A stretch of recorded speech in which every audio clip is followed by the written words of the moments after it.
Vous êtes le bienvenu sur Debout Congolais TV. Merci à vous tous qui avez choisi de partager l'actualité de la République démocratique du Congo sur cette chaîne. Bienvenue dans cette nouvelle émission. Si vous êtes déjà en direct pour nous suivre, voilà les gestes les plus faciles à faire. Abonnez-vous à cette chaîne si vous n'êtes pas encore abonné, likez et partagez avec les voisins. Et n'hésitez pas surtout de nous laisser des commentaires. Dites-nous ce que vous en pensez.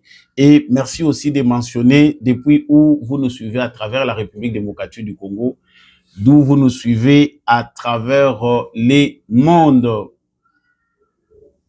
L'actualité d'aujourd'hui, c'est cette rencontre entre le président rwandais Paul Kagame et le président français Emmanuel Macron. Rencontre qui s'est faite aujourd'hui à l'Élysée. Emmanuel Macron a reçu encore pour une fois le président rwandais Paul Kagame. Que présage cette rencontre? Sur quoi est basée vraiment la rencontre entre ces deux présidents, alors que l'on sait que la situation à l'est de la République démocratique du Congo est très préoccupante? Les pays comme la France notamment sont aussi impliqués à la recherche et la solution de manière globale pour savoir comment ramener la paix à l'est de la RDC. En tout cas, dans cette émission, nous allons chercher à savoir les pourquoi. Nous allons vous dire pourquoi le président rwandais est encore une fois à l'Élysée et rencontre encore le président français Emmanuel Macron. Nous en parlons tout à l'heure dans le cadre de cette émission et c'est le seul sujet que nous allons aborder avec vous. Merci de nous suivre de partout à travers la République démocratique du Congo, comme je venais de le dire. Merci de nous suivre en Europe, aux États-Unis. Vous nous suivez en Asie et partout à travers le monde grâce à la magie d'Internet, des réseaux sociaux. Merci de partager et de vous abonner. Si vous ne l'avez pas encore fait, faites-le. Abonnez-vous massivement et n'hésitez pas de nous laisser des commentaires. Voilà. Je venais de dire, comme vous le voyez, que pour une nouvelle fois, le président rwandais vient encore de rencontrer ce matin le président français, Emmanuel Macron. Cette rencontre s'est faite à l'Élysée. D'après les communiqués de ces deux États, c'est un échange qui est centré sur leur coopération bilatérale, la coopération entre les deux pays et aussi les enjeux mondiaux.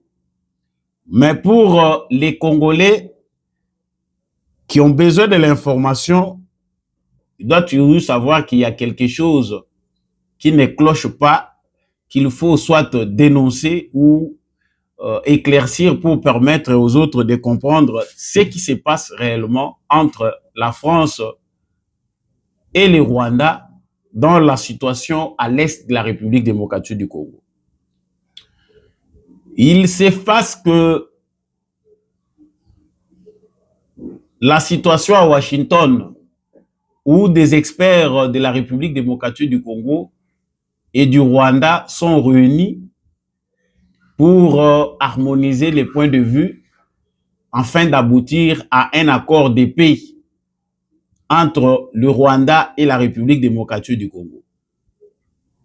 J'ai dit récemment que le président français et l'Europe de manière générale ne sont pas du tout favorables à cette approche américaine pour essayer de ramener la paix à l'est du Congo. Et beaucoup d'observateurs comme moi se posent la question de savoir comment la France s'est retrouvée à Doha, au Qatar, là où ne devait y être que ceux qui sont choisis comme médiateurs impliqués et les pays concernés comme la République démocratique du Congo et le Rwanda. Mais on s'est demandé comment ils ont procédé pour que la France soit incluse dans les démarches qui tentent à ramener la paix à l'est de la République démocratique du Congo. C'est ainsi que, après la rencontre entre les présidents rwandais et le président congolais au Qatar, et après celle de deux délégations, la délégation envoyée par le gouvernement congolais et celle du mouvement M23 ARC, machin, on ne sait plus quoi dire dedans, parce que on a déjà tous les détails qu'il s'agit bien évidemment de l'armée rwandaise. Mais après ce rencontre, on voit encore une nouvelle structure qui est montée pour s'impliquer dans la situation à Doha. C'est celle de pays comme la France, les États-Unis, les Qatar, les Kenya pour les comptes de l'EAC, et on a le président togolais qui est aussi représenté par rapport à l'Union africaine, ainsi que les autres pays qui sont impliqués. Et on voit un balai diplomatique se faire à Kinshasa comme partout dans le monde pour prendre part à ces processus qu'on appelle processus de paix. Mais c'est quoi le rôle de la France dans tout ça? C'est pas encore le moment d'y arriver. On se pose la question de savoir ici maintenant, qu'est-ce qu'est allé chercher Emmanuel Macron en France? Pourquoi il est reçu par Emmanuel Macron? On ne peut pas se poser cette question tout en sachant que Kagame a toute sa liberté de sillonner partout où il veut, de rencontrer quel président, tous les présidents qu'il veut. Mais la question ici, c'est la préoccupation de la situation à l'est du Congo. La France est accusée de ne pas vouloir des sanctions contre le Congo, le Rwanda. Il y a eu une atmosphère tendue lors de la récente visite d'Emmanuel Macron à Kinshasa. Dans une conférence de presse, on a vu comment les échanges étaient houleux entre les deux présidents. Et malgré l'empressement et les multiples questions qui ont été posées à Emmanuel Macron, pourquoi la France ne sanctionne pas les Rwandais? Pourquoi il ne faut pas aller dans le sens de sanctionner les Rwandais? Macron n'a jamais eu de réponse claire là-dessus. Et il est resté campé sur sa position malgré les multiples violations du droit international. Ça, c'est le premier point. La démarche de Félix Tshisekedi qui visait à convaincre les Européens pour qu'ils sanctionnent les Rwandais, vu qu'il a violé les droits internationaux en se gérant dans les affaires internes du Congo, en agressant les Congos, et visiblement la présence de ces militaires sur le sol congolais viole les principes du droit international. Et les Nations Unies ont tous les éléments là-dessus. La France a toujours soutenu le Congo par des simples déclarations et des paroles. Mais lorsqu'il s'agit de sanctions, la France ne les fait pas. Et jusqu'au stade où nous sommes arrivés, où on cherche à ramener la paix, la France d'Emmanuel Macron réaffirme et affirme son engagement pour le respect de l'intégrité territoriale et la souveraineté du Congo.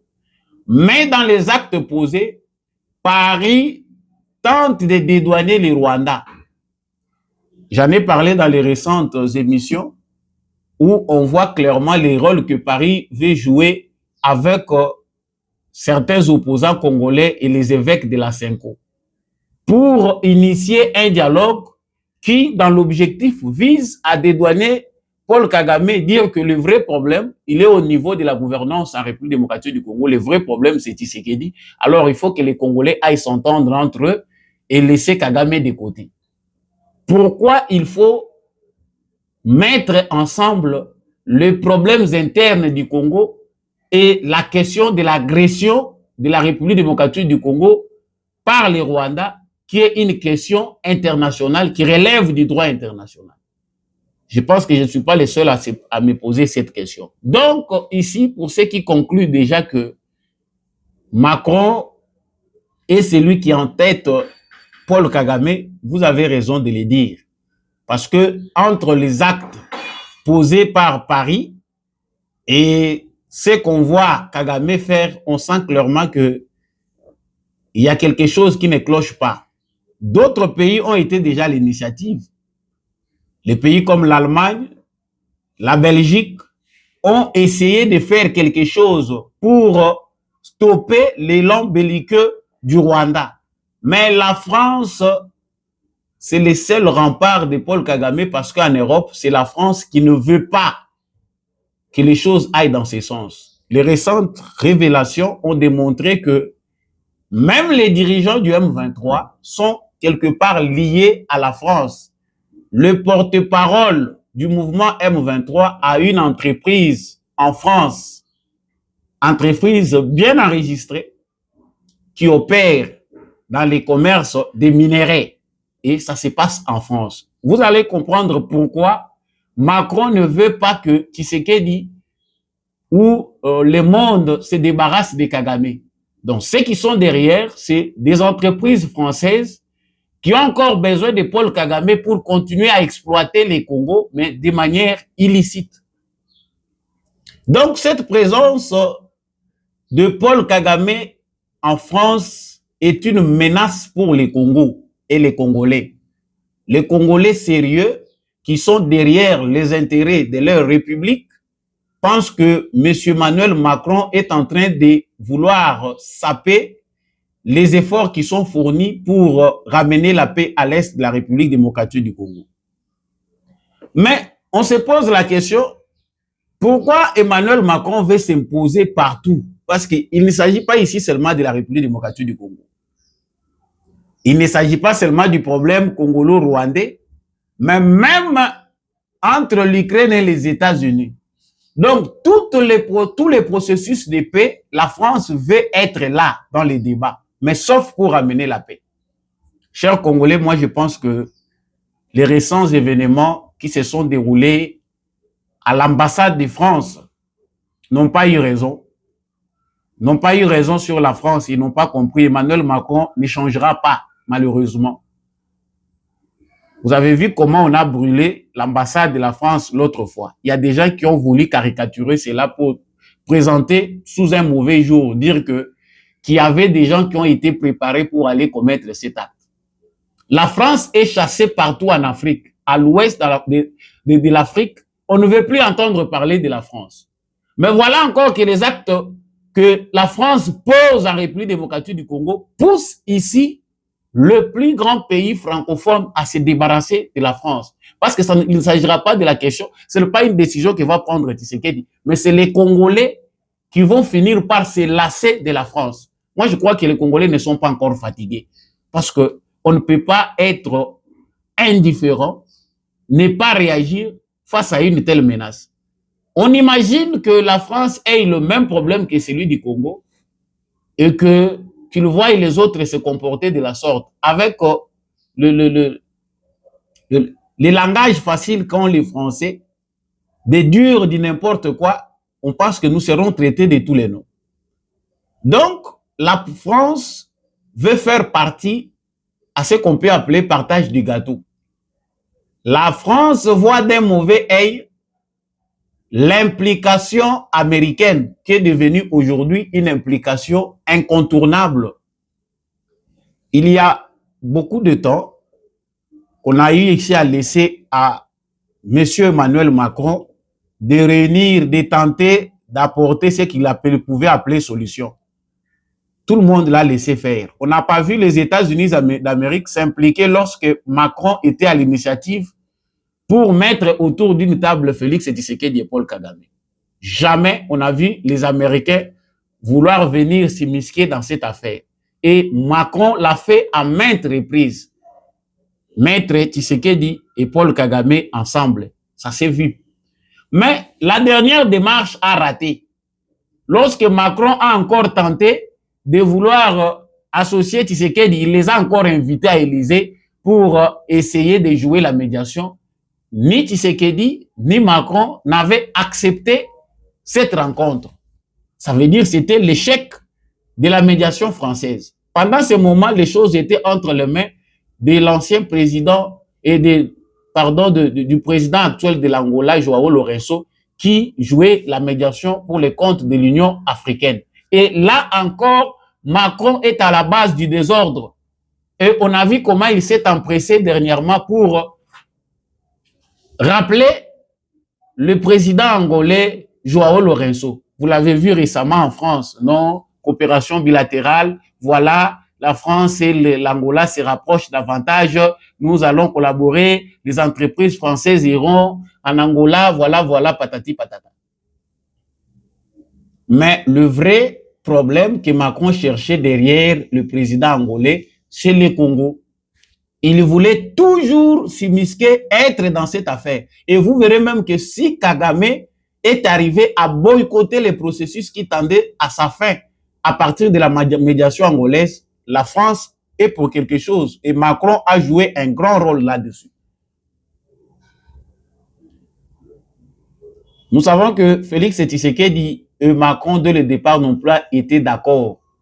Les visions sont différentes. L'approche qu'a amené Tshisekedi dans l'exercice de son pouvoir au sommet de l'État congolais, c'est une approche que ne peut pas accepter la France. Une France qui veut toujours exercer son rôle de gendarme d'Afrique.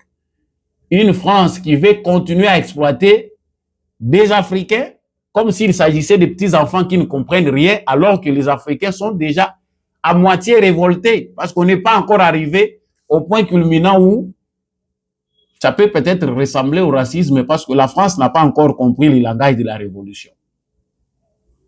C'est dommage.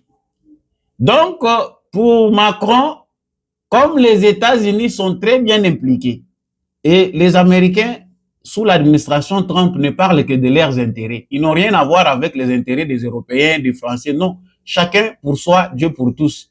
Vous êtes forts, battez-vous pour trouver vos intérêts là où vous pouvez foudre votre nez. Et pour les Américains, l'administration Trump est souple et claire. Nous voulons obtenir un accord de paix entre les Congo et le Rwanda. Nous nous imposons et déjà il y a un bon départ et ça avance. Et dans ces contextes aussi, nous avons un accord stratégique à signer avec les Congo. Le président congolais nous offre les possibilités d'avoir accès aux minéraux stratégiques ou critiques. Et pour ça, nous nous impliquons davantage. L'Amérique parle clairement. Cette clarté, cette transparence américaine sous Trump n'est pas le cas avec Macron. Macron préfère mentir aux Français. Il ne peut pas dire clairement aux Français ce qu'il vient chercher au Congo. Alors que Trump a le courage de le dire et il montre même la voie à suivre. Ça, Macron ne peut pas le faire. Chers Congolais, la balle est dans votre camp parce que nous, on est un peu déçus. Donc, il est clair que à Washington, les priorités sont bien fixées par rapport à leurs intérêts. Et ils parlent calmement des minéraux critiques. Maintenant, pour les Européens, ils sont déjà perdants. Ils savent qu'ils sont déjà perdants. Les Européens savent qu'une fois que l'Amérique aura mis fin à l'aventure à l'est du Congo, une fois que les États-Unis s'imposent et qu'ils ramènent la paix, c'est fini l'Europe. Et Félix Tshisekedi aussi n'est pas quelqu'un qui a un penchant vers l'Europe. Déjà, sa gouvernance démontre clairement que c'est quelqu'un qui amène une révolution, mais sous une facette de réformiste. Tshisekedi n'a pas voulu se montrer comme un révolutionnaire parce que les autres ont un tempérament différent, comme ça se passe au Burkina Faso. Ce sont les gens qui s'affichent dans un contexte différent. Ils sont plus directs, ils se sont exprimés directement. Mais pour les cas d'un pays comme le Congo, et c'est ça même le sujet, les débats avec nos frères de l'Afrique de l'Ouest, ceux qui pensent que Félix Tshisekedi est un lâche, ils n'arrivent pas à dire non. Non, le Congo, c'est différent du Burkina Faso, c'est différent du Mali. C'est un pays à la dimension d'un sous-continent, 9 pays voisins. Il n'y a pas plus que le Congo en Afrique. Aucun pays, le Congo se positionne comme un pays stratégique à travers le monde. Ce n'est pas le cas avec le Burkina, même s'il y a intérêt dedans qui peut faire que les Américains, les Russes ou les Chinois rivalisent. Mais le Congo, c'est plus que cela.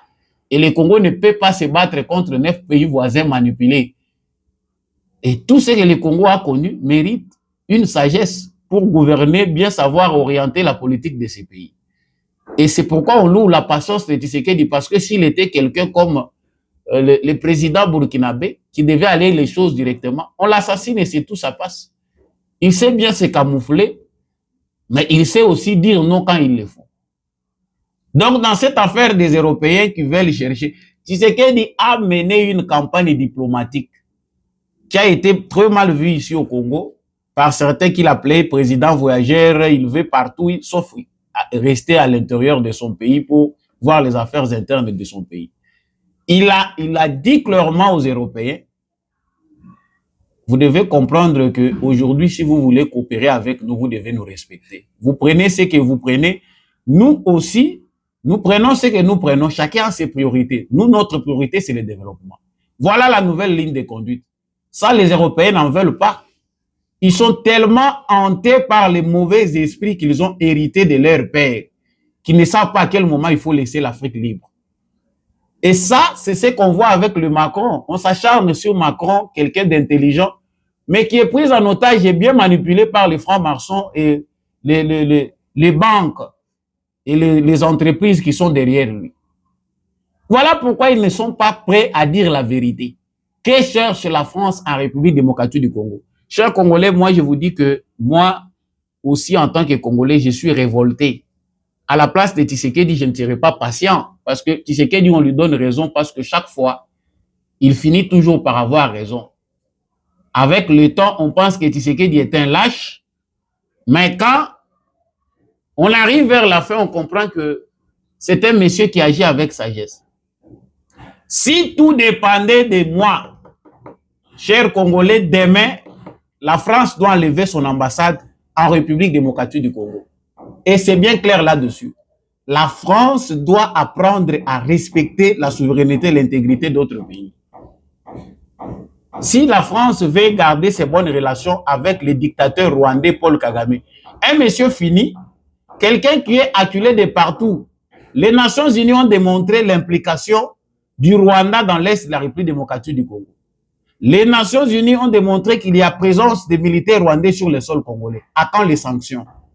La France dirige les conseils de sécurité des Nations Unies, mais est incapable de demander aux Nations Unies d'orienter un régime de sanctions contre ces pays. Donc là, c'est rendre les Nations Unies nulles des décisions. À quoi sert cet organe-là, cette organisation internationale? Ça sert à quoi? Si on n'est pas capable de faire respecter les principes du droit à un petit pays comme le Rwanda. Ils sont complices. En tout cas, moi, à mon niveau, je pense que l'ambassade française en République démocratique du Congo n'a plus sa raison d'être. Récemment, on a brûlé, comme je venais de le dire. Mais ça ne suffit pas. Macron veut voir les Congolais se comporter comme à l'ouest de l'Afrique. Là, il va comprendre qu'ils en ont marre. Mais quand il voit les Congolais impassibles, les Congolais indifférents, il les observe de loin. Voilà pourquoi. Donc, tant qu'on aura des Congolais qui continuent à supporter les clubs de football français, des Congolais qui se pensent bien francophones, plus français que les Français eux-mêmes. Parce que tout ce que nous avons ici, c'est seulement les Français là qu'on a comme partage. Pour les restes, c'est de l'hypocrisie française que nous avons en partage. Je ne vois même pas l'intérêt du français. Je n'apprendrai pas à mon enfant qu'il faut se vanter avec les Français.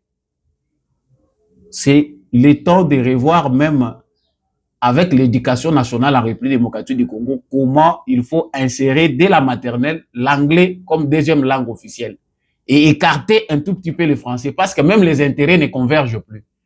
Quand les Français ne comprennent pas, il faut les aider à comprendre. Tshisekedi doit revoir sa carte et son élan. À un moment, on ne joue plus les camouflages. À un moment, il faut être direct. Ça ne sert plus d'être en bon terme avec le français. On sait que c'est dangereux d'avoir plusieurs ennemis, mais à un moment, il faut dire la vérité. Où se trouvent les priorités de la France? Quand on regarde la géographie du Rwanda et de la République démocratique du Congo, il y a plus d'intérêt du côté congolais que du côté rwandais. Si on demandait clairement à un Français par rapport aux intérêts de choisir entre le Rwanda et la République démocratique du Congo, le choix est clair. Il va choisir la République démocratique du Congo.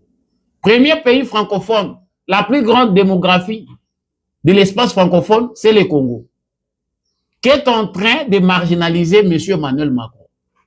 Le plus grand pays qui a des intérêts stratégiques à offrir, c'est le Congo. Mais que cherche Macron derrière le Rwanda?